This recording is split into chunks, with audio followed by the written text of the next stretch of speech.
Hello everyone, আসসালামু আলাইকুম রহমতুল্লাহি বারাকাতু। কেমন আছো সবাই? আশা করছি সবাই ভালো আছো, আমরাও ভালো আছি। তো গাইস, আজকে বাজারের উদ্দেশ্যে চলে আসলাম। এখন ঘড়ি বাজে 10টা, 10:30টার দিকে চলে আসলাম হঠাৎ করে আড্ডা দিতে। তো আপনাদের কি অবস্থা? আমরা আশা করি ভালো আছি। চলে আসলাম আড্ডা দিতে। তো গাইস, আমাদের সাথেই থাকুন, দেখুন আমরা কি করি। তো এখন আমরা কিছু টাকা উঠাবো, চলে আসছি বুথের উদ্দেশ্যে আমরা চলে আসলাম। তো গাইস, আপনাদেরকে বললাম যে আমার ছোট্ট চ্যানেলটা একটু সাবস্ক্রাইব করে দিবেন সবাই, লাইক কমেন্ট এবং শেয়ার করতে ভুলবেন না প্লিজ। তো গাইস, অবশেষে আমরা চলে আসলাম বুথ থেকে টাকা উঠাইতে।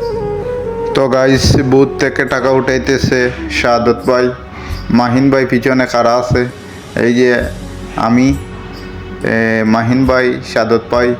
চলে আসলাম উঠ করে বাজারের দিকে, 10:30টার দিকে চলে আসলাম। হঠাৎ করে ভালো লাগে নাই রুমে, তাই বললাম চলো, তাই তো চলে আসা। আর এখন যখন চলেই আসছি, দেখি কি করি, কি কিনি। শাহাদত ভাই টাকা উঠানো শেষ, চলে আসছে শাহাদত ভাই, মাহিন ভাই আছে সাথে। তো ভাবলাম চলেই যখন আসছি তো একটু ভিডিও বানাই। তো গাইস, বাজারে আসার পরে মুডটা আসলেই ভালো হয়ে গেছে। রুমে ছিলাম এতক্ষণ, তাই মনটা ভালো ছিল না। এখন বাজারে চলে আসার পরে একটু ভালো লাগতেছে, আর সবাই মিলে একটু মজা করতেছি। তো গাইস, এখন ফার্মেসির উদ্দেশ্যে চলে যাচ্ছি। তো গাইস, আমার একটু অ্যালার্জির সমস্যা আছে, তাই চলে আসছি ফার্মেসির উদ্দেশ্যে। তো গাইস, এইদিকে আমার মাহিন ভাই তার গার্লফ্রেন্ডের সাথে কথা বলতেছে আর আমাকে শোনাইতেছে আর মজা করতেছে। তো গাইস, অলরেডি চলেই আসলাম আমরা ফার্মেসিতে। তো ফার্মেসি থেকে অ্যালার্জির ঔষধ নেব। তো আমার নাকে ধুলাবালি গেলে অ্যালার্জির সমস্যা করে, তাই চলে আসলাম ফার্মেসিতে। তো গাইস, সাথেই থাকুন। সো গাইস, তো এখন আমার ঔষধ কেনা শেষ, তাই আমরা বের হয়ে গেছি। এখন যাচ্ছি, দেখি কোথায় যাই, এখনও বলতে পারতেছি না কোথায় যাব। তো হাঁটতেছি আমরা, আর রাতের দৃশ্যটা অসম সেই। তো গাইস, এখন চলেই যখন এসেছি, কিছু খাবার খেতে হবে না। খাবার খাওয়ার জন্য চলে যাচ্ছি বাঙালি হোস্টেলের দিকে। তো আমরা বাঙালি হোস্টেল খুঁজতেছি। তো কোথায় যেন গেছে সপ্তাহে আমরা বাঙালি হোস্টেলে একটা নাস্তা করছিলাম, এখন সেটা আমরা খুঁজতেছি, পাইতেছি না। তো গাইস, আমাদের সাথেই থাকুন, আশা করি পাবো, কিন্তু একটু লেট হবে আর হয়তো। এই তো মিলে গেছে। এখন আমরা বাঙালি হোস্টেলের দিকে যাচ্ছি। তো গাইস, আমরা কি খাই, আপনারা সাথেই থাকুন, আমাদের সাথে আপনারাও খাবেন ইনশাআল্লাহ। চলে আসেন আমাদের সাথে, আমরা সৌদিতে আছি বর্তমানে। তো গাইস, এখন আমরা বাঙালি রেস্টুরেন্টের দিকে চলে যাচ্ছি।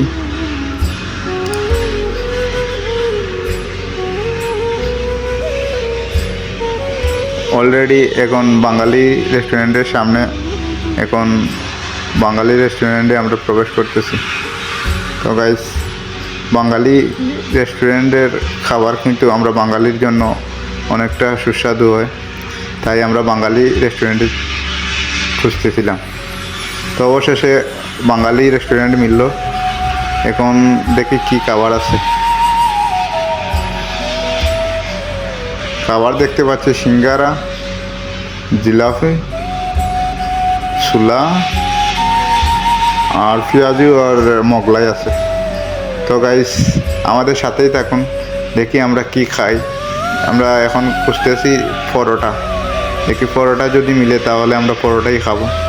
তো গাইস, অলরেডি পরোটা মিলছে, আমরা পরোটা আর ডিম রুটি এখন বর্তমানে খেতেছি। তো গাইস, আমাদের সাথেই থাকবেন, আর ভালো ভালো ভিডিও ইনশাআল্লাহ দেবো তোমাদেরকে। আর আমার ছোট্ট চ্যানেলটা একটু সবাই সাপোর্ট করবেন প্লিজ গাইস। আর এখন আমরা বের হয়ে আসছি সুপার মার্কেটের দিকে যাব, সুপার মার্কেটের উদ্দেশ্যে চলে আসছি আবার। তো গাইস সুপার মার্কেটের পাশাপাশি চলে আসছি, দেখি সুপার মার্কেট থেকে কী নেই, কী কিনবো এখনও বলতে পারতেছি না। তবে গাইস সুপার মার্কেট অলরেডি চলেই আসলাম, সাদত ভাই ঢুকে গেছে, মাহিন ভাই ঢুকতেছে, আমিও ঢুকতেছি। তো গাইস আমার একটা নখ কাটনি লাগবে, নখ কাটনি লাগবে। তো গাইস এখন দেখতে হবে কোথায়। তো এই ভাইটারে জিজ্ঞাসা করলাম যে ভাইয়া নখ কাটনি কিধারে, কোথায় পাবো? তো উনি বললো কেশের সামনে। এখন আমি কেশের সামনে যাব। তো ভাইয়াকে বললাম নখ কাটনির দাম কত, উনি বলতেছে নখ কাটনির দাম 3 টাকা, 3 রিয়াল। তো গাইস 3 রিয়াল একটা নখ কাটনি। আমি বলতেছি না 3 রিয়াল দেবো না, 2 রিয়াল দেবো। তো সে বলতেছে না 3 রিয়াল ছাড়া দেবো না। আমি বলতেছি না 3 রিয়াল ছাড়া আমি নেব না। অবশেষে 2 রিয়ালেই আমাকে নখ কাটনিটা দিয়ে ফেলছে। তো গাইস আমার সাদত ভাই নিয়ে আসছে সুলা, সে সুলা খাবে। তো গাইস এতটুকুই আজকের ব্লগ, আর লম্বা করবো না। সবাই ভালো থাকবেন, সুস্থ থাকবেন, আর চ্যানেলটা সাবস্ক্রাইব করবেন প্লিজ।